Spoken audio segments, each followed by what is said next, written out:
السلام علیکم ورحمۃ اللہ وبرکاتہ۔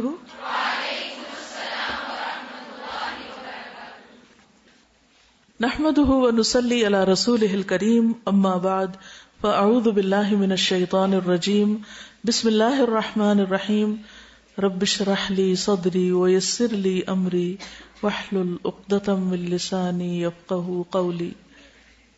آج ہم میرا جینا مرنا کے سلسلے میں ذہنی صحت کے بارے میں پڑھیں گے۔ جسمانی صحت پر آپ بہت کچھ پڑھ چکے، اب ذہنی صحت کی بات ہوگی۔ آج کل ہر شخص مصروف نظر آتا ہے، افراتفری کا دور۔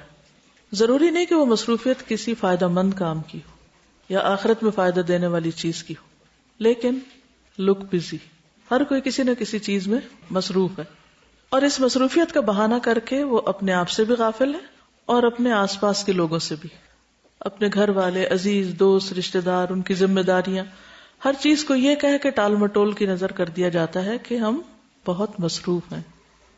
جتنی جتنی ایسی بیکار قسم کی مصروفیت بڑھتی جا رہی ہے، انسانوں کے اندر بہت سے ذہنی مسائل بھی جنم لے رہے ہیں۔ لوگوں میں دلچسپی لینے کی بجائے زیادہ دلچسپی اپنی ذات یا اپنے کام یا اپنے ہی خاندان میں ہوتی۔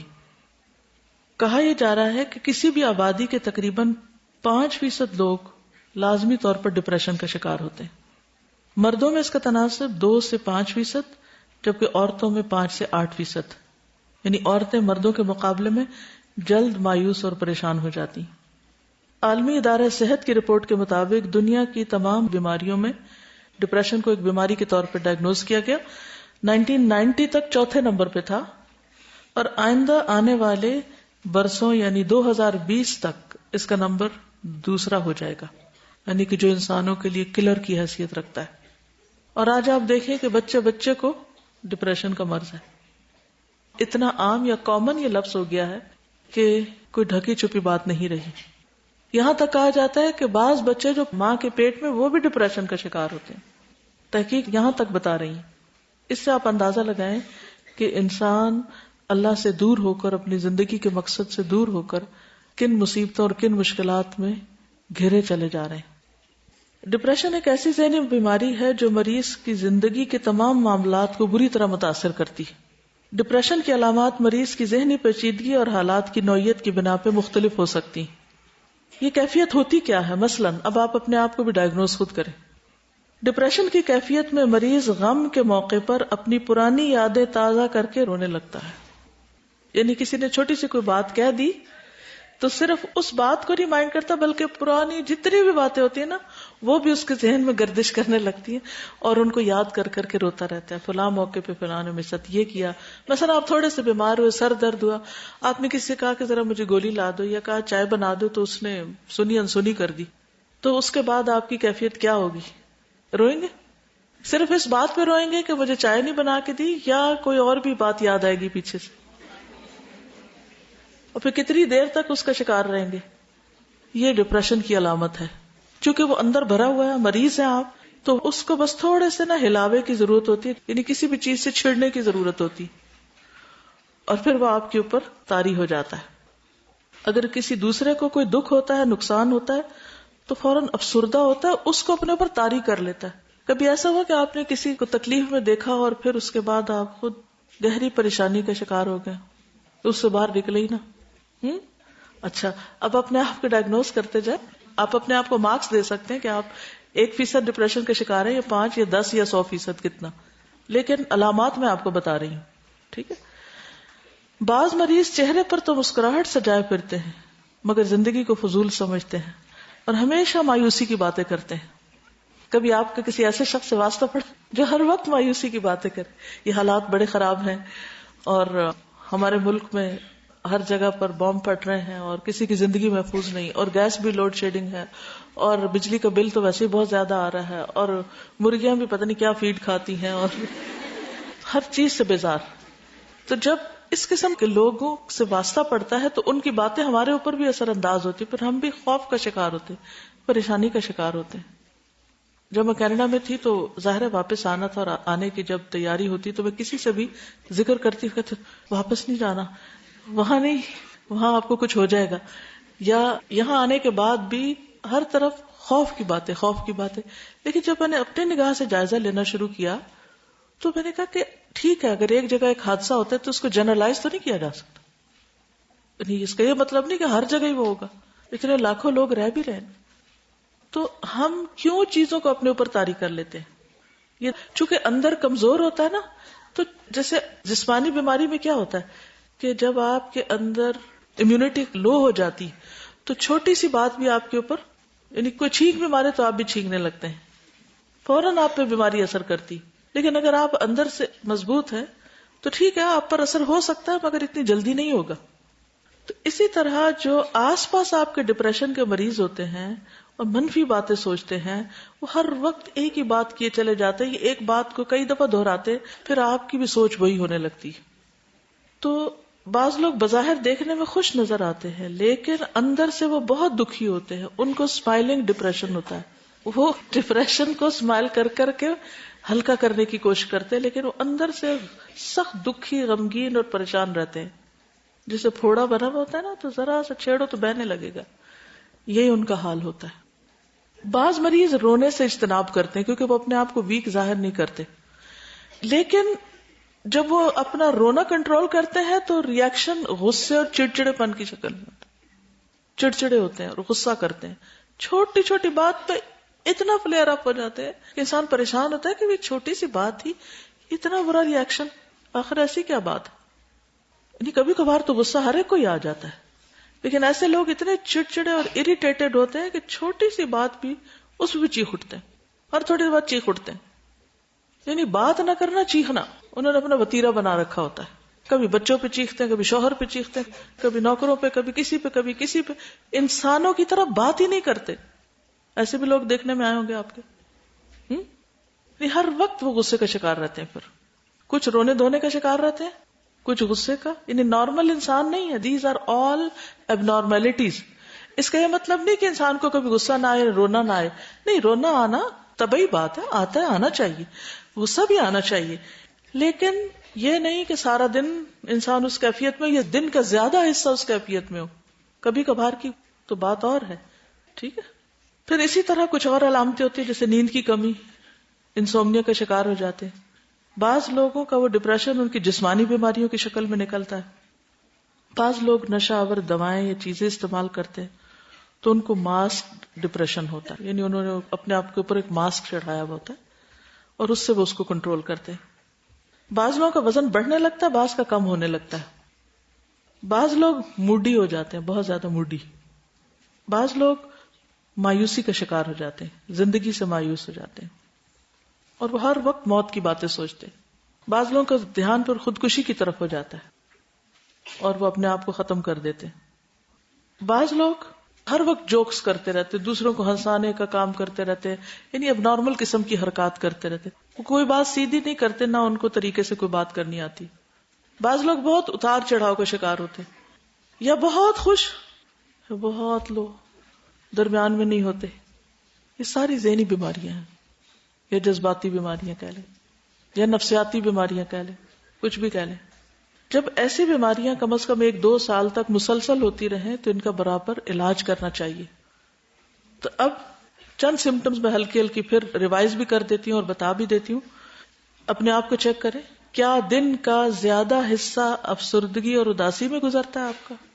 کیا آپ کو ہر وقت اندر سے کوئی غم اور دکھ لائق ہے کہ خوش ہونے والی بات پہ بھی خوش نہیں ہو پاتے؟ زندگی بس ایک بوجھ بن گئی. تو اپنے آپ کو جائزہ لیجیے. کسی کام میں دل نہیں لگتا، ایک شروع کرتے ہیں، بور ہو گئے، چھوڑ کے اس کو، چلو یہ کر لیتے ہیں، وہ ادھر ادھورا پڑا ہے، ادھر وہ کر لیتے ہیں، کچھ بھی مکمل نہیں کرتے. نہ پڑھائی مکمل کرتے ہیں، نہ ہی کوئی اور دنیا کا کوئی کام شروع کریں اس کو مکمل کرتے ہیں. ہر چیز ادھوری ہے، زندگی ادھوری. پھر ایک گلٹی کانشیس رہتے ہیں ہر وقت کہ جیسے کوئی گناہ کیا ہوا ہے اور وہ ان کے دماغ پر سوار رہتا ہے، اور اس کی وجہ سے بعض اوقات بے اعتمادی کا شکار ہو جاتے ہیں. اور کیا کرنا، ہم اس قابل ہی نہیں. کوئی ان کو کام دیا جائے، ہم غریب اس قابل کہاں، ہم یہ نہیں کر سکتے، ہم وہ نہیں کر سکتے. کچھ کرنے کو تیار نہیں، کیونکہ وہ اتنا انڈر ایسٹیمیٹ اپنے آپ کو کرتے. اور یہ بھی مایوسی کی ایک شکل ہوتی ہے. پھر بعض لوگ ذہنی اور جسمانی طور پر ہر وقت تھکاوٹ کا شکار رہتے ہیں، کیونکہ یہ اتنے زیادہ خیالات غلبہ پا لیتے ہیں کہ وہ دل بھی پریشر میں رہتا ہے، اور پھر وہ جو خون پمپ کرتا ہے وہ پورا ایک سسٹم ان کا اسی قسم کا بن جاتا ہے. کبھی بھوک کم ہو جاتی ہے ان کی، کبھی نیند کم ہو جاتی ہے، کبھی زیادہ ہو جاتی ہیں دونوں چیزیں. اوور سلیپ کرتے ہیں، سوئے رہتے اٹھنے کا نام نہیں لیتے، یا کبھی کھاتے رہتے بھوک نہیں ختم ہوتی ان کی، کبھی کچھ نہیں کھاتے. تو یہ بھی اس کی علامتیں. پھر سستی، کاہلی.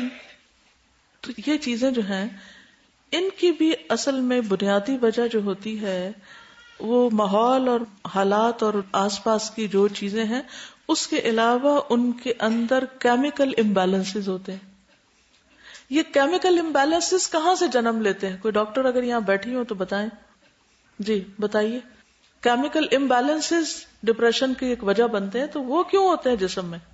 باڈی کا جو نظام ہے وہ اس طرح سے چلتا ہے کہ جو چیزیں ہم سوچتے ہیں یا جس طرح کی زندگی ہم گزارتے ہیں اس کے مطابق ہمارے اندر جو چینجز ہیں، ہمارا جو میٹابولزم ہے، ہمارے اندر جو ہارمون سیکریٹ ہو رہے ہیں، جو گلینڈز ہمارے جسم کے اندر کام کر رہے ہیں، وہ سب ان خیالات سے اور ان تھاٹ سے متاثر ہوتے ہیں. اگر ہم کسی بھی چیز کو منفی طور پر لیتے رہتے ہیں، یعنی ہم نیگیٹو تھنکنگ کا شکار ہیں، تو اس کے نتیجے میں ہماری باڈی کے اندر ایسے ہارمون سیکریٹ ہوتے ہیں جس کی وجہ سے ہمارے برین پر افیکٹ ہوتا ہے، اور ہم یعنی مسلسل اندر جو ہمارا بایو کیمیکل سسٹم ہے وہ سارا خراب ہو جاتا ہے، جس کی وجہ سے ہمیں مختلف قسم کی جسمانی بیماریاں بھی لاحق ہو جاتی ہیں اور ذہنی بیماریاں.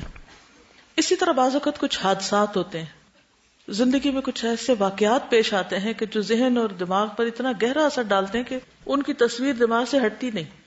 پھر شیطانی وسوسے جو ہوتے ہیں اس کو بار بار خیالات کو لا کر کوئی خواب ایسا دیکھ لیا یا کوئی واقعہ ایسا دیکھ لیا، کسی کے سامنے کوئی قتل ہو گیا یا کوئی چور آ گئے یا کوئی زلزلہ آ گیا یا کوئی اور اس طرح کا اس نے حادثہ دیکھ لیا، کوئی ایکسیڈنٹ روڈ پہ دیکھ لیا، تو وہ پھر کیا ہوتا ہے بار بار ان کے دماغ میں اس کی تصویر آتی ہے، اور وہ جب آتی ہے وہ ان کے پورے سسٹم کو ہلا کے رکھ دیتی.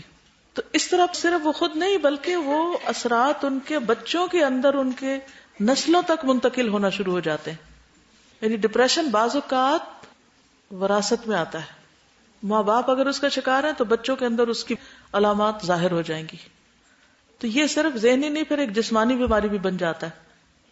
اسی طرح بعض اوقات کسی کی بے وفائی، کسی کا دھوکہ دینا، کاروبار میں شراکت میں کسی کو نقصان پہنچ جانا، رشتہ داروں کی طرف سے، والدین کی طرف سے محبت کا نہ ملنا، توجہ نہ ملنا، یہ ساری چیزیں پھر انسان کے اندر پریشانی ظاہر کرتی. پھر انسان بعض اوقات کسی شخص کی جدائی سے اتنا زیادہ متاثر ہو جاتا ہے کہ باقی سب کچھ اس کو بھول جاتا ہے. دیکھیے کسی بھی پیاری چیز کی جدائی انسان کے دل پہ اثر ضرور ڈالتی، نیچرل سی بات ہے. کیا نبی صلی اللہ علیہ وسلم جب مکہ چھوڑ رہے تھے تو آپ اداس نہیں ہوئے تھے؟ کیا یوسف علیہ السلام جب اپنے والد سے جدا ہو گئے تھے تو ان کے والد پریشان نہیں ہوئے تھے؟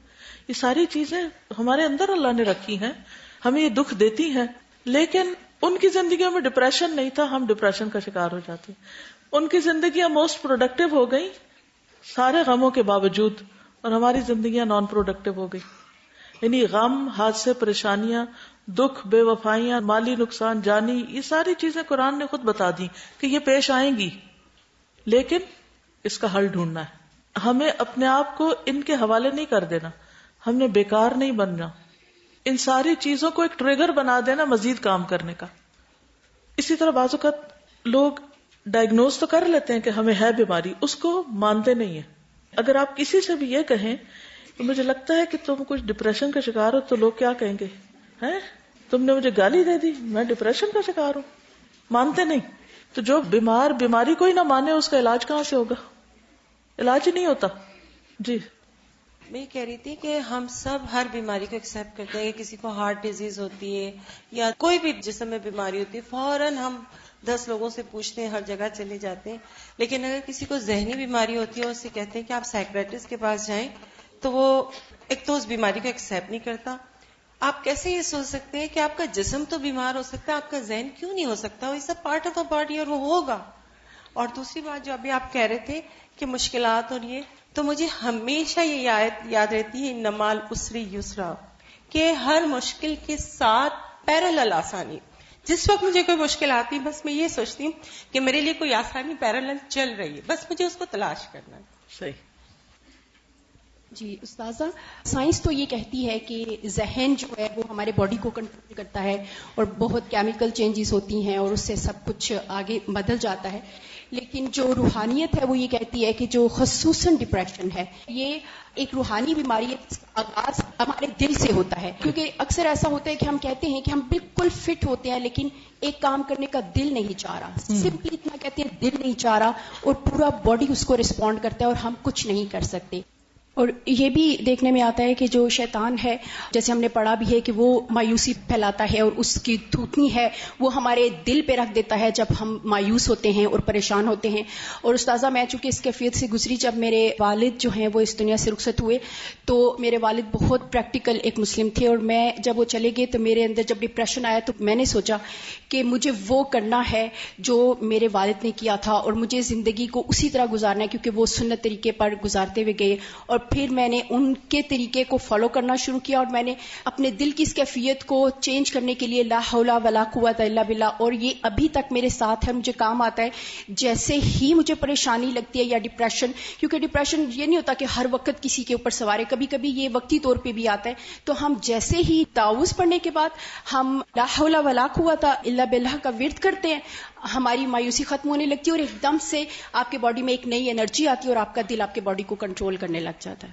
ٹھیک ہے، تو بات میں یہ کر رہی تھی کہ یہ ایک بیماری ہوتی ہے جس کو عام طور پر لوگ ماننے کو تیار نہیں ہوتے، لہذا اس کا علاج کرنے کی طرف بھی نہیں آتے. ذہنی امراض میں یہ ایک بڑی بیماری ہے. اس سے زیادہ بڑی بیماریاں بھی ہوتی ہیں کہ جو انسان کو بالکل ہر چیز سے غافل کر دیتی ہیں، جیسے مکمل طور پر پاگل پن کا دورہ پڑ جاتا ہے، مستقل طور پر لوگ پاگل ہو جاتے ہیں، یا پھر اس میں کچھ کمی بھی ہوتی ہے. مینیا ایک بیماری ہوتی ہے جس میں انسان بعض اوقات بہت گندی زبان بھی استعمال کرنے لگتا ہے. اسی طرح بعض لوگ جو ہیں وہ وقتی طور پر ڈپریشن کا شکار ہوتے ہیں، پھر اسٹرگل کر کے اس سے نکل آتے ہیں. بعض لوگ مستقل طور پر بیمار پڑ جاتے ہیں. تو صحت مند مومن جو ہے وہ جسمانی طور پر بھی صحت مند ہوتا ہے، روحانی طور پر بھی اور ذہنی طور پر بھی. یہ بات تو آپ نے سنی ہوگی کہ خالی ذہن جو ہے شیطان کا گھر ہوتا ہے. شیطان چونکہ ہمارا دشمن ہے، اس لیے وہ چاہتا ہے کہ ہم آخرت میں اس کے ساتھ ہوں، اور اس نے یہ کہا تھا کہ میں انسانوں کی ایک بڑی تعداد کو اپنے ساتھ جہنم میں لے جاؤں گا. اور جہنم میں لے جانے کے لیے اس کو ایسے کام کرنے ہیں کہ جس سے اسے زیادہ محنت بھی نہ کرنی پڑے اور لوگ بیکار رہ کر فضول چیزوں میں وقت ضائع کر کے اللہ تعالیٰ کی دی ہوئی صلاحیتوں کو ضائع کر کے آخرت میں خسارے میں پڑ جائیں. اگر کوئی شخص ان علامات کو سامنے رکھ کے دیکھتا ہے کہ اس کے اندر یہ مسائل ہیں اور وہ مان لیتا ہے تو پھر اس کا حل اس کو تلاش کرنا ہے، کیونکہ یہ ایک کلر ہے جو جسمانی طور پر بھی کل کرتا ہے لیکن ایمانی طور پر مایوسی کفر تک پہنچا دیتی انسان کو، اور پھر ہماری آخرت کے لیے سخت نقصان دہ. اس اعتبار سے بھی ایک کلر ہے کہ جس نے کچھ نہ کیا زندگی میں اور صرف روتے دھوتے اور شکوے شکایتوں میں زندگی بسر کر لی، تو پھر آخرت میں اس کے لیے کیا ہے؟ اللہ تعالیٰ نے قرآن مجید میں سب سے پہلے ہم سے کیا چاہا؟ الحمدللہ کہنا. سورۃ الفاتحہ جو سب سے پہلی سورت ہے اس میں سب سے پہلی آیت کیا؟ الحمدللہ. کہ قرآن ہمیں شکر گزار بنانا چاہتا ہے، اللہ تعالیٰ ہمیں شکر گزار بندہ دیکھنا چاہتے. تو ڈپریشن کا مریض اس بات کا کھلا ثبوت ہے کہ اس کے اندر شکر گزاری نہیں ہے. کیوں؟ اس لیے کہ وہ ان نعمتوں کو دیکھ ہی نہیں پا رہا جو اللہ نے اس کو بے پناہ دے رکھی. وہ صرف ان چیزوں پہ رو رہا ہے جو اس سے چلی گئی ہیں، یا ان کو کوئی نقصان پہنچ گیا، یا اس کی زندگی میں کوئی حادثہ آ گیا اور وہ اس سے باہر نہیں نکل پا رہا. تو پہلی چیز یہ ہے، سورۃ النساء 29 میں آتا ہے وَلَا تَقْتُلُوا أَنفُسَكُمْ، اپنے نفسوں کو، اپنی جانوں کو قتل مت کرو.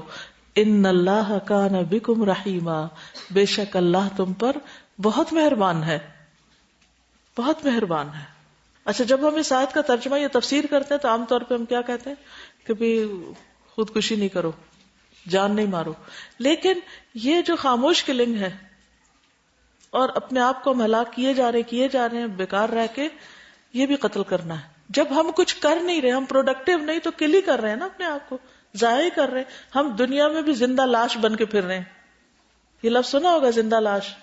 ایسا غمگین اور پریشان اور مایوس انسان جس کی آنکھوں میں بھی ایک اداسی ہے اور جس کی باتوں میں بھی اور جس کے ذہن میں بھی اور سوچوں میں بھی وہ زندگی سے بیزار ہے، اس کے پاس کوئی کام نہیں، وہ اپنے آپ کو، اپنے ایک ایک قیمتی لمحے کو ضائع کیے چلے جا رہا ہے. تو اس حال میں نہیں رہنا، یہ اپنے آپ کو قتل کرنا ہے. تو اپنے لیے بول کے کہیں کہ مجھے اپنے آپ کو قتل نہیں کرنا، مجھے اپنی زندگی پیاری ہے، مجھے اس دنیا سے کچھ کر کے جانا ہے، میں بیکاری میں وقت نہیں گزاروں گی، میں اپنے دشمن شیطان سے لڑ کے اس کو گرا دوں گی، اور میں وہ سب کچھ کروں گی جو میرا رب مجھ سے چاہتا ہے کہ جس کام کے لیے اللہ نے مجھے پیدا کیا ہے اور جو صلاحیتیں اور طاقتیں اللہ نے مجھے دی ہیں میں ان کا بھرپور استعمال کروں گی. اس کے ساتھ یہ بات بھی یاد رکھیں کہ یہ جو مختلف کیفیات آتی ہیں ہم پر، یعنی بعض لوگ ہوتا ہے نا کہ مسلسل اور مستقل بیماری بن گئی، اور بعض لوگ ایسے ہوتے ہیں کہ جو کسی وقت بہتر ہوتے ہیں، کسی وقت ڈاؤن بھی ہو جاتے. یہ کیفیات سب پہ آتی ہیں، سب پر آتی ہیں.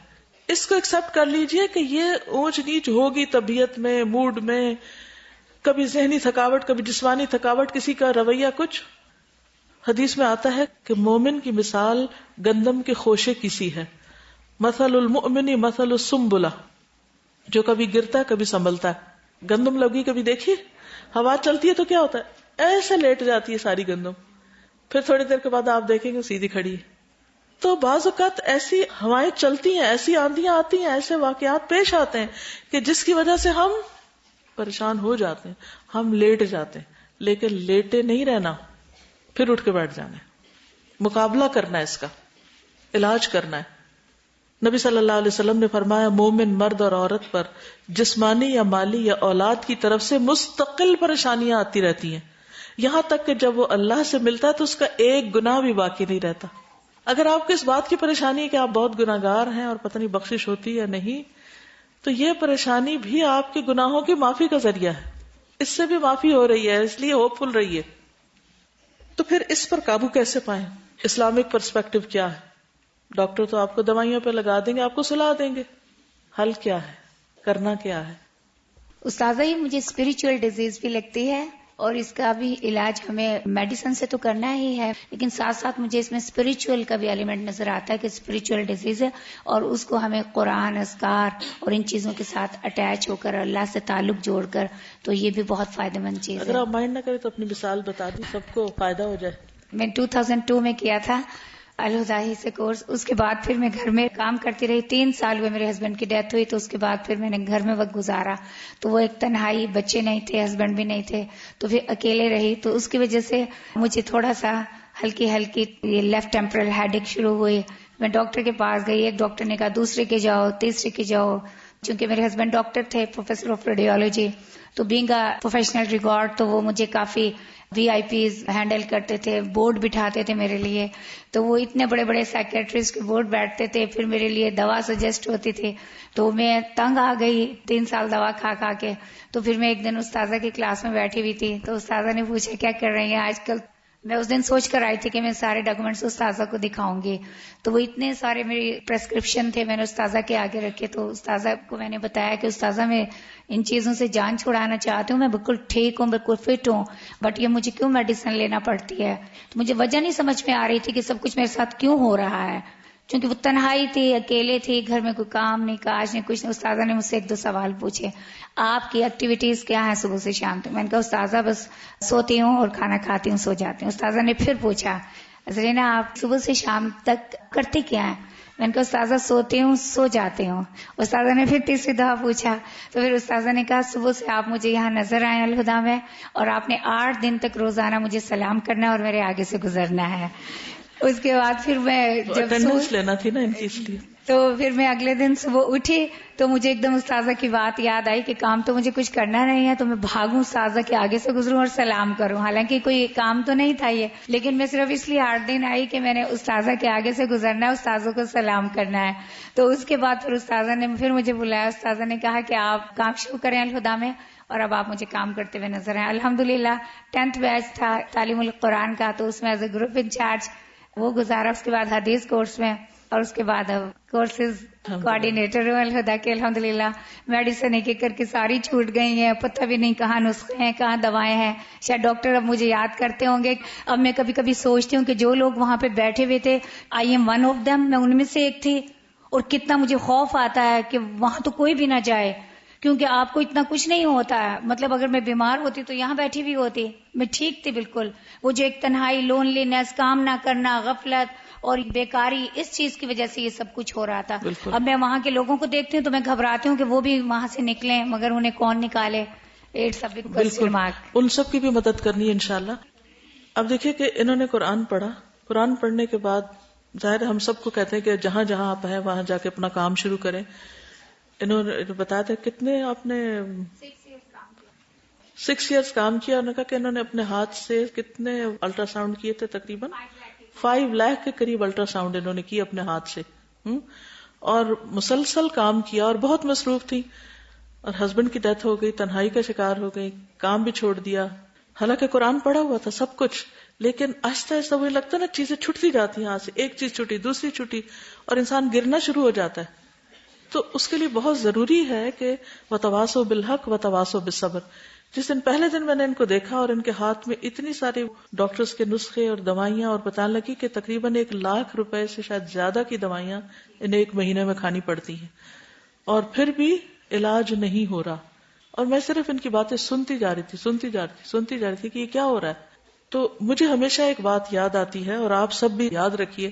اللہ سبحانہ وتعالیٰ قرآن پاک میں فرماتے من اعرض عن ذکری فإن له معیشۃ ضنکا, جو میرے ذکر سے منہ موڑے گا میں اس کے لیے زندگی تنگ کر دوں گا. اللہ نے ہمیں کام کے لیے پیدا کیا, اپنی کتاب دی ہے تو کتاب کی خدمت بھی ہمارا کام ہے. اگر ہم سب کچھ پڑھ لکھ کر گھر بیٹھ جائیں تو اعرض عن ذکری میں شامل ہو جائیں گے, تو خلاصہ کیا ہوگا, نتیجہ کیا ہوگا, معیشت ضنکا. سب کچھ ہوتے ہوئے بھی. میں نے ان سے پوچھا کہ آپ کے گھر میں خدمت گار کتنے, انہوں نے بتایا ایک فوج ہے پوری. ایک بندے کے اوپر اتنے خدمت گار لگے ہوئے ہوں تو اس کے پاس تو کوئی کام ہی نہیں ہوگا. تو ایسی صورت میں اللہ نے اتنی نعمتیں کیوں دی ہیں, کچھ کرنے کے لیے دی ہیں نا. تو جب ہم وہ نہیں کریں گے جو ہمیں کرنا ہے تو لازمی نتیجہ یہ ہوگا کہ دنیا میں بھی زندگی تنگ ہو جائے گی. تو بہرحال ڈپریشن کے مرض پر قابو پانے کے لیے صرف دوائیاں کافی نہیں ہیں قطعاً, اور اس پر یقین رکھیے. اس کے لیے سب سے پہلی چیز ہے عقیدے کی مضبوطی, اللہ پر ایمان. قرآن مجید میں اللہ تعالیٰ فرماتے وَأَنَّهُ هُوَ أَضْحَكَ وَأَبْكَى, ہنسی اور رونا کس کے ہاتھ میں ہے, اللہ کے ہاتھ میں ہے. بلا شبہ وہی ہے جس نے ہنسایا اور رلایا, دل اس کے ہاتھ میں ہے. اگر آپ اللہ کی رضا کے لیے بھاگیں گے تو وہ آپ کو رونے کے لیے نہیں چھوڑ دے گا. پھر اگر روئیں گے بھی تو وہ گرم آنسو والے نہیں روئیں گے جو غم کے آنسو ہوتے ہیں, وہ اللہ کی محبت کے ٹھنڈے آنسو ہوں گے. اس رونے میں بھی ایک لطف ہوگا, اس میں بھی ایک خوشی ہوگی. وہ رونا آئے گا لیکن وہ اللہ کی یاد میں آئے گا کہ اللہ تو اپنے دیدار سے محروم نہ کرنا. وہ غم بدل جاتے ہیں پھر, کیونکہ زندگی کے مقاصد بدل جاتے ہیں. پھر انسان حقیر چیزوں کے لیے نہیں روتا, پھر وہ بڑی چیزوں کے لیے روتا ہے کہ اللہ مجھ سے ایسے گناہ نہ ہو, ایسے غلطیاں نہ, ایسے کام نہ ہو کہ جس کی وجہ سے میں تیرے قرب یا تیرے دیدار سے محروم ہوں. اب ایک رونا ہے اللہ کے لیے اور ایک رونا ہے دنیا کے لیے, دونوں میں فرق ہے نا, ہے تو رونا ہی. تو اللہ تعالی بندے کو اسی چیز کے لیے رلاتا ہے جس کی وہ چاہت رکھتا ہے. تو چاہتوں کا مرکز بدل لیں. استاذہ یہ ایک زمانہ تھا مجھ پہ بھی بہت سویر قسم کا ڈپریشن تھا, تو مجھے کسی نے شعر پڑھ کے کہا تھا کہ تندی باد مخالف سے نہ گھبرا اے عقاب, یہ تو چلتی ہے تجھے اونچا اڑانے کے لیے. تو جب میں نے قرآن پڑھا تو پہلے اس ٹائم پہ مجھے اس کی انٹینسٹی بھی سمجھ نہیں آتی تھی, لیکن جب میں نے قرآن پڑھا تو میں نے واقعی ایکسپیرینس کیا کہ جو پرابلم آپ کے اوپر آتی ہے نا وہ اس وجہ سے آتی ہے کہ اللہ تعالیٰ آپ کو ایکسپیرینس بنانا چاہتے ہیں. تو یہ بہت بڑی ایک بلیسنگ ہوتی ہے کہ آپ کے اوپر کوئی پرابلم آ رہی ہے, کیونکہ اگر آپ ایک چیز کو فیس کرتے ہیں تو دوسری بار آپ اس چیز کو فیس کرنے کے لیے اسٹرانگ ہو جاتے ہیں. تو الحمدللہ میں یہ سمجھتی ہوں کہ اللہ تعالیٰ کی یہ بہت بڑی بلیسنگ ہے کہ ایک انسان کے اوپر پریشانی کا لیول آتا ہے. تو اللہ سبحانہ وتعالیٰ بندوں کو مختلف طرح کے آزمائشوں میں مبتلا کرتا ہے, پھر وہ یہ دیکھنا چاہتا ہے کہ اب بندہ کرتا کیا ہے, کیونکہ بندے نے پروو کرنا ہے نا کہ اللہ میں ہر حال میں تیری رضا پہ راضی ہوں اور مجھ پہ جو بھی آئے میں پلٹنا تیری طرف ہے. لا ملجا ولا منجا منک الا الیک اعوذ برضاک من سخطک. پھر یہ ہے کہ اس بات کا یقین ہونا چاہیے کہ شفا اللہ ہی کے ہاتھ میں ہے, اسی کی طرف جانا ہے. وَإِذَا مَرِضْتُ فَهُوَ يَشْفِينِ. اسباب ہیں باقی سب, شفا اللہ کے ہاتھ میں، جب چاہے جہاں سے چاہے عطا کر دے. اور پھر یہ جو مشکلات آتی ہیں، مصائب آتے ہیں، یہ اللہ سبحانہ تعالیٰ کی طرف سے صرف ناراضگی کا سبب نہیں ہوتے یا ناراضگی کی وجہ سے نہیں آتے، بلکہ یہ بھی خیر و بھلائی کا ذریعہ بنتے ہیں. رسول اللہ صلی اللہ علیہ وسلم نے فرمایا، اللہ تعالیٰ جس کے ساتھ بھلائی کرنا چاہتا ہے اسے مصائب میں مبتلا کر دیتا ہے، اس کے لیے زندگی مشکل کر دیتا ہے.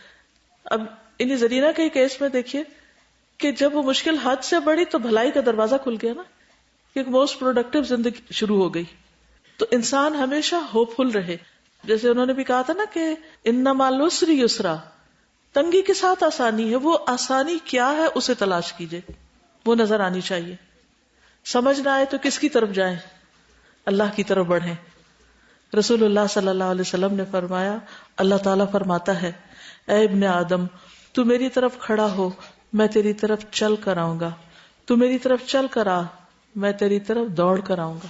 تو میرے لیے کھڑا تو ہو، میں چل کے آؤں گا تیرے پاس، اور تو چلے گا تو میں دوڑوں گا. تو اگر اللہ کی مدد چاہیے تو پھر اٹھ کے کھڑا ہونا پڑے گا اللہ کے لیے. نبی صلی اللہ علیہ وسلم نے فرمایا، اللہ تعالیٰ فرماتا ہے، میں اپنے بندے کے گمان کے ساتھ ہوں. جب وہ مجھے دل میں یاد کرتا ہے تو میں اسے اپنے دل میں یاد کرتا ہوں. جب وہ مجھے مجلس میں یاد کرتا ہے تو میں اس سے بہتر فرشتوں کی مجلس میں اس کو یاد کرتا ہوں. اگر وہ ایک بالشت میرے قریب آتا ہے تو میں ایک ہاتھ قریب ہو جاتا ہوں. اگر وہ ایک ہاتھ قریب آتا ہے تو 2 ہاتھ قریب ہو جاتا ہوں. اگر وہ چل کے آتا ہے میری طرف تو میں دوڑ کر اس کی طرف جاتا ہوں. تو اپنے آپ کو بول کے کہا کریں کہ میں اللہ کی طرف چل رہی ہوں، میں دوڑ رہی ہوں، اللہ میں تیری طرف دوڑ کے آنا چاہتی ہوں. اور پھر انشاءاللہ جب آپ کہیں گے، سوچیں گے تو آپ دوڑنے بھی لگیں گے، تیز تیز قدم اٹھنے لگیں گے. اور جب آپ اللہ کی طرف دوڑیں گے تو آپ کی بیماری اور آپ کا ڈپریشن اور آپ کے خوف اور وہ غم، وہ سب پیچھے چلتے جائیں گے، وہ چھٹتے جائیں گے، وہ دور ہوتے جائیں گے، کیونکہ آپ اپنے رب کی طرف دوڑ رہے ہیں. پھر اللہ سے اچھا گمان رکھیں، مایوس نہ ہو. یہ نہ سوچیں کہ میں نہیں ٹھیک ہو سکتی، تو کبھی ٹھیک ہوئی نہیں ہو سکتی، یہ نہیں سوچنا، کیونکہ اللہ تعالیٰ نے ہر مرض کی دوا پیدا کی. پھر اللہ کو پکارنے کے لیے اللہ کے پیارے پیارے نام لیں. وَلِلَّهِ الْأَسْمَاءُ الْحُسْنَى فَادْعُوهُ بِهَا. سب اچھے نام اللہ ہی کے ہیں، اس کے ساتھ اس کو پکارو.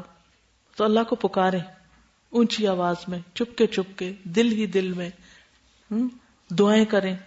اور پھر آج کل فقہ القلوب میں جو آیت ہم بار بار جس کی طرف توجہ دلا رہے ہیں، هو اللہ الذی لا الہ الا هو عالم الغیب والشہادہ هو الرحمن الرحیم.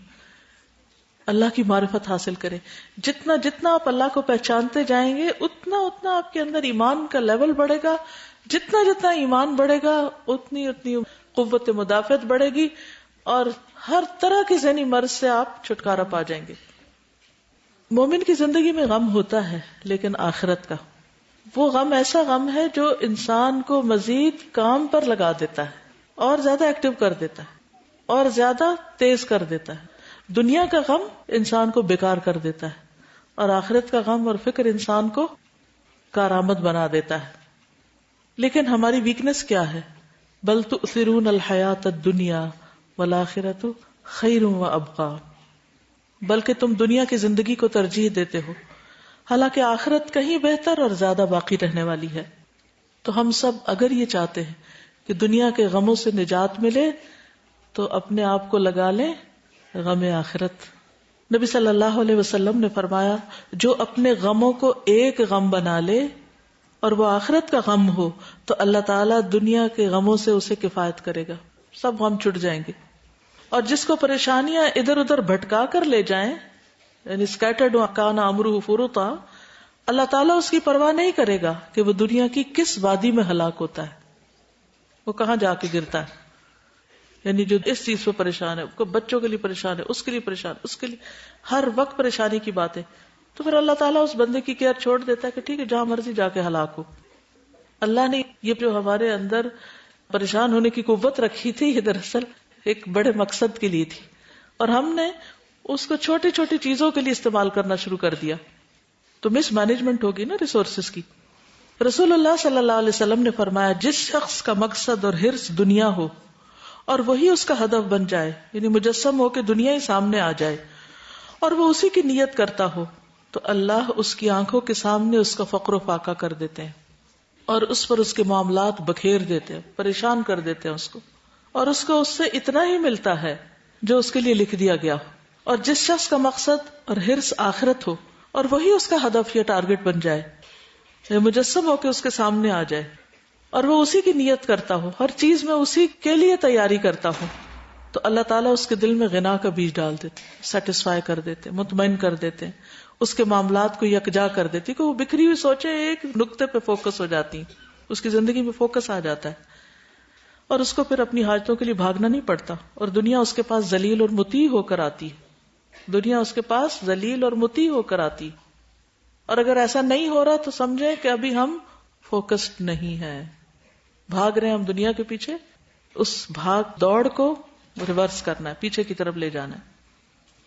اور یہ بات بھی انسان یاد رکھے کہ نبی صلی اللہ علیہ وسلم نے فرمایا قیامت کے دن اہل جنت میں سے اس آدمی کو پیش کیا جائے گا جسے دنیا میں لوگوں سے سب سے زیادہ تکلیفیں آئی ہوں گی. پھر اسے جنت میں صرف ایک غوطہ دے کر پوچھا جائے گا کہ ابن آدم کیا کبھی تو نے کوئی تکلیف دیکھی، کیا کوئی سختی گزری؟ وہ عرض کرے گا اے میرے رب، اللہ کی قسم نہیں، کبھی کوئی تکلیف میرے پاس سے نہیں گزری اور نہ ہی میں نے کبھی کوئی شدت اور سختی دیکھی. تو اس بات کو یاد رکھنا ہے کہ دنیا کے بڑے سے بڑا غم اور بڑی سے بڑی پریشانی اور زیادہ سے زیادہ پریشانی آخرت میں کوئی حیثیت نہیں رکھتی، وہ ایک لمحے میں ساری ختم ہو جانے والی. تو میں کیوں نہ اس کو حاصل کرنے کی فکر کروں جہاں جا کر کوئی غم رہے گا ہی نہیں. پھر ڈپریشن پہ ملنے والے اجر پہ بھی نظر رکھی جائے. رسول اللہ صلی اللہ علیہ وسلم نے فرمایا کسی مومن آدمی کے ہاں جب بھی کوئی تکلیف یا ایذا یا بیماری یا رنج، یہاں تک کہ اگر اسے کوئی فکر ہی لگی ہو تو اس سے بھی اس کے گناہوں کا کفارہ ہو جاتا ہے. کسی قسم کی کوئی فکر ہوتی ہے تو اس سے کیا ہوتا ہے؟ گناہ صاف ہونے لگتے ہیں، وہ صفائی ہونے لگتی ہے. رسول اللہ صلی اللہ علیہ وسلم نے فرمایا مسلمان کو جو بھی تکلیف پہنچتی ہے وہ اس کے گناہوں کا کفارہ ہوتی ہے، حتیٰ کہ جو چوٹ بھی اسے پہنچتی ہے، کوئی کانٹا بھی اس کو چبھتا ہے تو بھی وہ اس کے گناہوں کا کفارہ ہو جاتا ہے. تو چھوٹی سے چھوٹی تکلیف، بعض اوقات ایسا ہوتا ہے نا، ایسا لگتا ہے آپ کے جسم پہ کوئی سوئی چبھ گئی ہے بیٹھے بیٹھے، یا سر پہ کوئی درد کی لہر اٹھ گئی، یا آپ کی آنکھیں دھندلا گئی، کچھ بھی، کوئی چکر سا آ گیا، ان سب چیزوں پر اجر ہے. تو اس لیے ان کو پریشان نہیں ہو جانا. کچھ لوگوں کو اگر ذرا سی بھی کوئی ٹھنڈی ہوا لگ جائے یا کوئی گرم ہوا لگ جائے تو وہ پریشان ہو کے بیٹھ جاتے ہیں کہ پتہ نہیں اب ہمارے ساتھ کیا ہو گیا. انہیں کہا کہ اس پہ بھی اجر ہے اور اس سے بھی گناہ جھڑ گئے اور اس پہ بھی بہتری ہو گئی اور مجھے سنبھلنا چاہیے اور اپنا دفاع کرنا چاہیے، نہ کہ اس کے آگے گر جانا چاہیے. دوسری چیز اعمال صالح. پہلی چیز کیا تھی؟ عقیدے کی درستگی، اللہ پر بھروسہ، اللہ سے اچھا گمان، اجر کی توقع اور مثبت سوچ، پازیٹو تھنکنگ. ان سب باتوں کو آپ کہہ سکتے ہیں. دوسری چیز ہے اچھے اچھے کام. ٹھیک ہے، اچھے کاموں میں مصروف ہونا، خصوصاً لوگوں کی خدمت میں، یہ انسان کے غم بھلا دیتا ہے. جو بندہ کسی کی مدد میں ہوتا ہے اللہ تعالیٰ اس کی مدد میں ہوتا ہے. غم سے ڈھال ہو کے بیٹھ جانا، لیٹ جانا یا کچھ نہ کرنا، یہ اپنے آپ کو اور مصیبت میں پھنسانا ہے. تو اس کا علاج کیا ہے؟ کچھ کرنے کی ٹھان لیں. کوئی بھی کام شروع کر دیں جس سے لوگوں کا فائدہ ہو، چھوٹے سے چھوٹا اور بڑے سے بڑا. خیر اور بھلائی کا کوئی موقع ہاتھ سے نہ جانے دیں. اب میں چند کام بتاؤں گی آپ کو. رسول اللہ صلی اللہ علیہ وسلم نے فرمایا وہ لوگ اللہ تعالیٰ کو زیادہ محبوب ہیں، وہ اللہ کو زیادہ پیارے ہیں جو دوسرے لوگوں کے لیے زیادہ فائدہ مند ہو. سوچئے میں لوگوں کو کیا فائدہ پہنچا رہی ہوں؟ اپنے آپ سے کوسچن کیا کریں، میں اپنے گھر والوں کو کیا فائدہ پہنچا رہی ہوں، اپنے بچوں کو یا اپنے شوہر کو یا اپنے ساتھیوں کو یا اپنے خادموں کو، یہ کس کے لیے میں کیا فائدہ مند ہوں؟ اپنے ہاتھ سے یا مال سے یا علم سے یا اچھے مشورے سے یا وقت سے، کس چیز سے میں دوسروں کو فائدہ دے رہی ہوں؟ ہمیں سے ہر ایک کو سوچنا چاہیے، کیونکہ اللہ کا محبوب بننے کے لیے دوسروں کے لیے فائدہ مند ہونا بہت ضروری ہے. اور یہ فائدہ مند ہونا کیوں؟ اس لیے نہیں کہ دوسروں سے فائدہ میں بٹوروں، اس لیے کہ مجھے اللہ کی محبت نصیب ہو. دنیا بھر کے فائدے ایک طرف اور اللہ کی محبت ایک طرف. جب اللہ کی محبت مل گئی تو سب کچھ مل جائے گا. اور اللہ تعالیٰ کے ہاں سب سے زیادہ پسندیدہ اعمال یہ ہیں: مسلمان کا اپنے بھائی کو خوش کرنا، کسی کے لیے خوشی کا ذریعہ بنے، اس سے کوئی تکلیف دور کر دینا. حتیٰ کہ کسی کے سر میں اگر جوئیں بھی پڑی ہوئی ہیں نا، وہ بھی آپ نکال دیں گے تو یہ بھی اس کی بہت بڑی تکلیف دور ہو جائے گی. اس کا قرضہ چکانا. آپ کو پتہ چلتا ہے کہ کوئی شخص مقروض ہے، کسی مصیبت میں پھنسا ہوا ہے، آپ خاموشی سے جا کے اس کا وہ قرضہ اتار دیتے ہیں، اسے کھانا کھلانا. اور فرمایا مجھے کسی بھائی کی ضرورت پوری کرنے کے لیے اس کے ساتھ چلنا اس مسجد نبوی میں 1 مہینہ اعتکاف کرنے سے زیادہ محبوب ہے. کسی کی مدد کرنے کے لیے اس کے ساتھ چلنا. مثلاً کبھی ایسا ہوتا ہے نا کسی کا ٹائر پنکچر ہو جاتا ہے گاڑی کا, تو آپ کہتے اوہ ہو آنکھیں بند کرو اور ادھر سے گزر جاؤ, کہیں وہ بلا ہی نہ لے کے آؤ ذرا میری مدد کر دو. تو اس وقت میں کیا سوچ کے آپ آگے بڑھیں گے؟ کہ نبی صلی اللہ علیہ وسلم نے فرمایا کہ کسی بھائی کی ضرورت پوری کرنے کے لیے اس کے ساتھ چلنا مسجد نبوی میں 1 مہینے کے اعتکاف سے زیادہ پسند ہے مجھے. اور یاد رکھو کہ جس نے اپنے غصے کو روک لیا اللہ اس کی خامیوں پہ پردہ ڈال دے گا. جس نے اپنے غصے کو روک لیا اللہ اس کی کوتاہیوں پہ, خامیوں پہ, غلطیوں پہ پردہ ڈال دے گا. جو آدمی اپنے غصے کو نافذ کرنے کے باوجود پی گیا, اس نے ظاہر نہیں کیا, اللہ تعالیٰ قیامت کے دن اس کے دل کو امیدوں سے بھر دے گا. یعنی اس دن وہ ہوپ فل ہوگا. جب دنیا میں بھی جب رزلٹ آتا ہے نا تو آپ امید اور خوف کے بیچ میں ہوتے, پتہ نہیں کیا رزلٹ ہوگا, پتہ نہیں کیا ہوگا. تو اگر آپ اس وقت خوف کی بجائے امید کا شکار ہو, نہیں بہت اچھا ہوگا. تو آپ دیکھیں وہ کرب کا وقت بھی کتنا عمدہ ہوگا. قیامت کا دن, حشر کا میدان کرب کا میدان ہے. اس وقت کسی انسان کا امید میں ہونا کہ میرے ساتھ اللہ اچھا معاملہ کرے گا, اس سارے عرصے کو اس کے لیے خوشگوار بنا دے گا. پھر فرمایا جو اپنے بھائی کے ساتھ اس کی ضرورت پوری کرنے کے لیے چلا, اللہ تعالیٰ اس کو اس دن ثابت قدم رکھے گا, یعنی قیامت کے دن جس دن قدم ڈگمگا جائیں گے. اور آخری چیز, بد اخلاقی اعمال کو اس طرح تباہ کرتی ہے جیسے سرکہ شہد میں بگاڑ پیدا کر دیتا ہے. پریشانی کا حل کسی کی پریشانی دور کرنے میں ہے, یہ نقطہ جان لیں. میں پریشان ہوں تو بجائے اس کے کہ پریشان ہی ہوتے رہے, اٹھ کے کسی اور کی پریشانی دور کرنے کی فکر کریں. سوچیں اور کون پریشان ہے, مجھ سے زیادہ کون پریشان ہے, میں اس کے کس کام آ سکتی ہوں. آپ اس کی پریشانی دور کر دیں, اللہ آپ کی پریشانی دور کر دے گا. لیکن عموماً ہمارے یہاں رویہ کیا ہوتا ہے, ہم دوسروں کو پریشان کر کے خوش ہوتے ہیں. عموماً لوگ کیا کرتے ہیں, دوسروں کے لیے پریشانی کا باعث بنے رہتے ہیں. تو ایک تو اس سے بچنا ہے, دوسرا یہ کہ اگر کوئی پریشان ہے تو ہمیں اس کی پریشانی دور کرنی ہے. نبی صلی اللہ علیہ وسلم نے فرمایا جو کوئی اپنے بھائی کی مدد میں لگا رہتا ہے اللہ تعالیٰ اس کی مدد میں لگا رہتا ہے. نبی صلی اللہ علیہ وسلم نے فرمایا جس نے کسی مسلمان کا دنیا کا ایک دکھ دور کیا اللہ تعالیٰ قیامت کے دن اس کا ایک دکھ دور کر دے گا. اور جس نے کسی مشکل میں پڑے شخص کے لیے آسانی کی, کوئی بیمار ہے اس کا علاج کیا, کوئی دکھی ہے اس کا دکھ دور کیا, کوئی بھوکا ہے اس کو کھانا کھلایا مثلا, اللہ اس کے لیے دنیا اور آخرت میں آسانیاں پیدا کر دے گا. جس نے کسی مسلمان کی پردہ داری کی, اس کا عیب چھپا لیا, اللہ دنیا اور آخرت میں اس کی پردہ داری کرے گا. اور اللہ تعالیٰ اس وقت تک بندے کی مدد میں رہتا ہے جب تک بندہ اپنے بھائی کی مدد میں لگا رہتا ہے. تو اگر ہم چاہتے ہیں ہمیں سپورٹ ملے تو ہم دوسروں کو سپورٹ دینے لگے. رسول اللہ صلی اللہ علیہ وسلم نے فرمایا نیکی کا حکم دینا اور برائی سے روکنا صدقہ ہے. کسی بھولے بھٹکے کو راستہ بتانا صدقہ ہے. کمزور نظر والے کے لیے تیرا راستہ دکھانا بھی صدقہ ہے. راستے سے پتھر, کانٹا یا ہڈی وغیرہ ہٹا دینا بھی صدقہ ہے. اور اپنے ڈول سے دوسرے بھائی کے ڈول میں پانی ڈال دینا بھی صدقہ ہے. نہیں پانی کنویں سے آپ نے نکالا تھا اپنے لیے, اتنے میں نظر آ گیا کوئی کھڑا ہوا, جیسے موسیٰ علیہ السلام نے کیا تھا کہ وہ لڑکیاں کھڑی ہیں خود پانی نہیں پلا سکتی, انہوں نے جا کے ان کی مدد کی. اللہ نے ان کی کیسی کیسی مدد کی, ان کو کھانا بھی دیا, گھر بھی دیا, شادی بھی, سب کچھ. تو کبھی سوچا آپ نے کہ وہ کی کیا تھی کہ ان کے اوپر اتنی رحمتیں برس گئیں اس پردیش میں, کیونکہ انہوں نے بغیر کسی لالچ کے اللہ کی رضا کی خاطر خود ایک پریشان حال بچیوں کو دیکھا کہ ان کو مدد چاہیے. ہماری نگاہیں کیوں نہیں دیکھتی کہ کون ہماری مدد کا مستحق ہے, بلکہ ہم جب دیکھتے ہیں کوئی ہماری مدد چاہتا ہے تو ہم آنکھیں بند کرنے لگتے ہیں. تو پھر ہماری مدد کیوں ہو؟ جب ہم کسی کی مدد کرنے کو تیار نہیں تو ہماری مدد کیوں ہو؟ تو ہمیں اپنے ایٹیٹیوڈ بدلنے, اپنے رویے بدلنے, تو یہ ڈپریشن کی ساری علامات سب ختم ہو جائیں گی. پھر اسی طرح رسول اللہ صلی اللہ علیہ وسلم نے فرمایا دنیا اور اس کی تمام چیزیں ملعون ہیں البتہ اللہ کا ذکر اور اس کی معاون چیزیں, اور سکھانے والے یا سیکھنے والے اس سے مستثنا ہیں. یعنی ان پہ اللہ کی رحمتیں, یعنی سیکھتے رہو, سکھاتے رہو, دوسروں کی مدد کرتے رہو, اللہ کا ذکر کرتے رہو, ایسی جگہوں پر رہو جہاں اللہ کے ذکر میں مدد ملتی ہے, تو اللہ کی رحمتیں ہی رحمتیں, ساری ڈپریشن ختم. پھر دعا اور نماز سے مدد, خاص طور پر الا بذکر اللہ تطمئن القلوب. نبی صلی اللہ علیہ وسلم نے فرمایا اس شخص کی مثال جو اپنے رب کو یاد کرتا ہے اور اس کی مثال جو اپنے رب کو یاد نہیں کرتا زندہ اور مردہ جیسی. تو وہ زندہ لاشیں جو ہیں وہ حقیقی معنوں میں زندہ ہو جائیں گے اگر وہ اللہ کی یاد اختیار کر لیں. اور اللہ کا ذکر کب؟ صبح اٹھتے ہی. وہ حدیث یاد کر لے جس میں آتا ہے نا شیطان گدی پہ 3 گرے لگاتا ہے جب انسان اٹھتا ہے اور اللہ کا ذکر کرتا ہے تو ایک گرہ کھل جاتی، وضو کرتا ہے تو دوسری کھل جاتی ہے، اور نماز پڑھتا ہے تو تینوں کھل جاتی ہیں، اور انسان حشاش بشاش ہو کر دن کا آغاز کرتا ہے.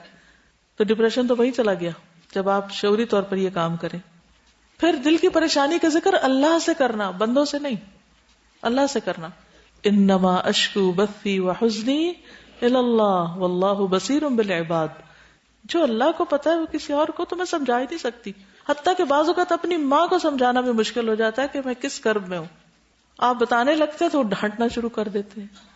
ہم میں سے اکثر، میں خود ایک ماں ہوں، بچے کو پریشانی کی بات سنانے لگے تو کہتے بس کافی، اللہ سے بات کرو جا کے. تو بندے کیا کر سکتے ہیں کسی کے لیے؟ تو کیا کرنا چاہیے؟ اللہ سے باتیں کرے کہ اللہ تعالیٰ تو میرا حال جانتا ہے نا، اور سب طاقت تیرے ہاتھ میں، تو ٹھیک بھی کر سکتا ہے، تو مجھے ٹھیک کر دے. پھر اس کے بعد اللہ کا ذکر پریشانی سے نجات کا ذریعہ ہے. نبی صلی اللہ علیہ وسلم نے فرمایا جیسے اللہ نے تمہارے درمیان رزق تقسیم کیا ہے ویسے ہی تمہارے درمیان تمہارا اخلاق تقسیم کیا ہے. اور بے شک اللہ تعالیٰ مال اس کو بھی دیتا ہے جس سے وہ محبت کرتا ہے، اور اس کو بھی دیتا ہے جس سے محبت نہیں کرتا، مگر ایمان صرف اس کو دیتا ہے جس سے وہ محبت کرتا ہے. ایمان صرف اس کو دیتا ہے جس سے وہ محبت کرتا ہے. تو جو اپنے مال کو خرچ کرنے سے بچائے اور دشمن سے مقابلہ کرنے سے ڈرے اور رات سے خوف کھائے، اندھیرے سے ڈر لگتا ہے کہ وہ اس کو پریشان کرے، تو وہ اس قول کی کثرت کر دے، لا الہ الا اللہ، سبحان اللہ، الحمدللہ، اللہ اکبر. پھر اللہ کے آگے رونا. نبی صلی اللہ علیہ وسلم نے فرمایا 7 طرح کے لوگ ایسے ہیں جنہیں اللہ تعالیٰ اپنے سائے میں پناہ دے گا. ان میں سے ایک وہ شخص جس نے تنہائی میں اللہ کو یاد کیا اور اس کی آنکھوں سے آنسو بہ پڑے. پھر نماز کے ذریعے مدد. نبی صلی اللہ علیہ وسلم کا طریقہ کیا تھا کہ جب بھی ان پر کوئی مشکل وقت آتا فوراً نماز کی طرف جاتے. اور آپ نے یہ بھی فرمایا کہ انبیاء پر جب کوئی پریشانی آتی تو وہ نماز میں متوجہ ہو جاتے. اسی طرح اللہ کی حفاظت حاصل کرنے کا ذریعہ کیا ہے؟ نبی صلی اللہ علیہ وسلم نے فرمایا اللہ کی حفاظت کرو، یعنی اللہ کے احکام کی. احفظ اللہ یحفظ کا، وہ تمہاری حفاظت کرے گا. اللہ کی حفاظت کرو تم اسے اپنے سامنے پاؤ گے، یعنی اللہ کو یاد رکھو تو وہ ہر جگہ تمہارے ساتھ ہے. پھر اسی طرح صبح کی نماز خصوصی طور پر جس نے صبح کی نماز پڑھی وہ اللہ کی ذمہ داری میں، اللہ کی حفاظت میں ہے. اور جو نماز ترک کر دے اللہ کی مدد اس سے ختم ہو جاتی، اللہ کی ذمہ داری ختم ہو جاتی. پھر سجدوں کی کثرت اللہ کے قرب کا ذریعہ ہے. پھر اسی طرح پیغمبروں کی وہ ساری دعائیں جو انہوں نے مانگی اور قبول ہوئی، خاص طور پر وہ مانگے. پھر اللہ کا ذکر ایک مضبوط قلعہ ہے جس میں انسان دشمن سے محفوظ ہو جاتا ہے، یعنی شیطان سے. پھر پریشانی اور غم کی جتنی بھی دعائیں ہیں، ڈپریشن کی دعائیں، وہ ساری موجود ہیں، چھپی ہوئی ہیں، جن میں سے خصوصی طور پر اللہم انی اعوذ بک من الہم والحزن والعجز والکسل والبخل والجبن ودلع الدین وغلبۃ الرجال. پھر اللہم لا سہل الا ما جعلتہ سہلا وانت تجعل الحزن اذا شئت سہلا. پھر لا الہ الا انت سبحانک انی کنت من الظالمین. اس کے بارے میں آتا ہے نبی صلی اللہ علیہ وسلم نے فرمایا کیا میں تمہیں ایسی دعا نہ بتاؤں کہ جب کسی رنج و الم اور آزمائش میں مبتلا شخص اسے پڑھے تو اللہ تعالیٰ اس کی تکلیف دور کر دے گا. تو لوگوں نے کہا کیوں نہیں؟ تو آپ نے فرمایا مچھلی والے کی دعا، لا الہ الا انت سبحانک انی کنت من الظالمین. اسی طرح اللہ اللہ ربی لا اشرک بہ شیئا. پھر اسی طرح سورۃ الفاتحہ اور قرآن پاک کا کوئی بھی حصہ پڑھنا. آج کے لیے اتنا ہی کافی ہے، انشاءاللہ کل اگلا حصہ پڑھاؤں گی. سبحانک اللہم و بحمدک اشہد ان لا الہ الا انت استغفرک و اتوب الیک. السلام علیکم و رحمۃ اللہ وبرکاتہ.